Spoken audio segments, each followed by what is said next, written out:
Ano? Mga dalawang patunay, 1 minute, gagawin ko to. One minute. Kukurap. Walang kukurap. 1 minute.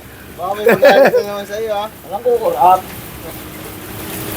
Kukurap, ha? Okay, huwag kang kakabawa dyan. Baka mas kinakabahan ka ba sa akin, ha?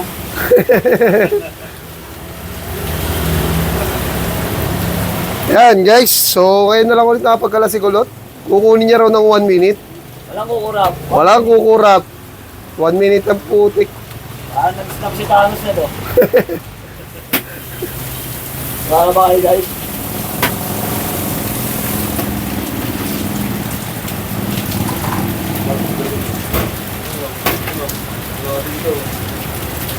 Delikado yung knife mo.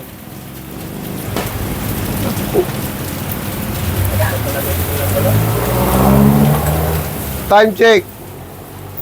54 seconds. Tapos na! Ano ba?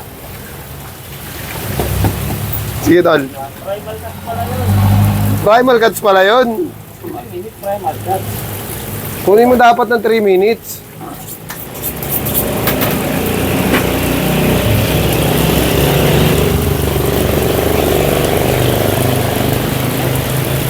Kunin mo ng 3 minute Kulot. Kaya. Ay, kaya kulot pa. Idol na Maki. Konting bilis pa. Ilan na ba yan? 1 minute and 30 seconds. Basic daw. Yan guys, maulan pa yan. Basic. Kaya mga ano dyan, nayabangan sa akin, lamig mo kayo. Lamigin niya. Hindi nyo pala kasang hangin. Ayan. Okay lang, malamig sa amin, no? May isda ba? Meron. May isda rin dito. Tapos kompleto dito may mga gulay na rin. Mga condiments. Tapos pogi pa yung mga ititinda. Ito yung may-ari. Yo, shoutout sa inyo guys. Dito lang kami sa iglesia. Order na kayo kay Angono Pasabay. Para pag mga hindi kayo lalabas ng bahay, research nyo lang Angono Pasabay. Pagka hindi kayo makakalabas ng bahay, pwede kayo deliveran yan guys. Tropa natin yan. Si Enan.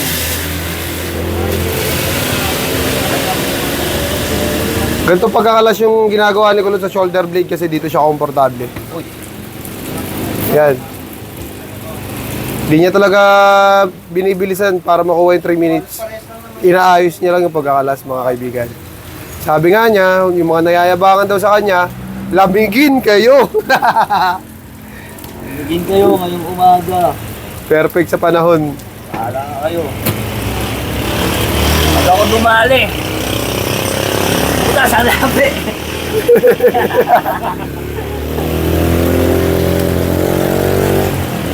So, ito yung makikita niyo yung eksena pagka umaga.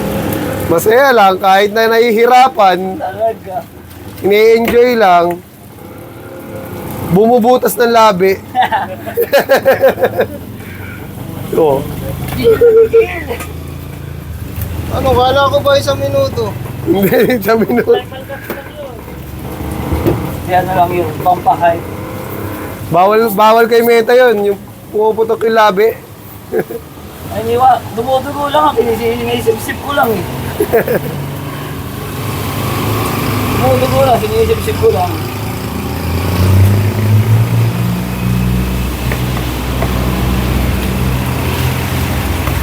So, ay may mga ano. So, ay mga atin, may order tayo ng bibili na bago.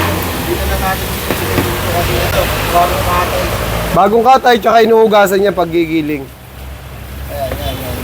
Inuhugasan niya pagka gigiling guys, no? Para yung karne natin ay fresh, malinis, di mo na kailangan hugasan, iluluto mo na lang. Kasi pag giniling na yan, tapos tsaka mo inugasan, walang matitira.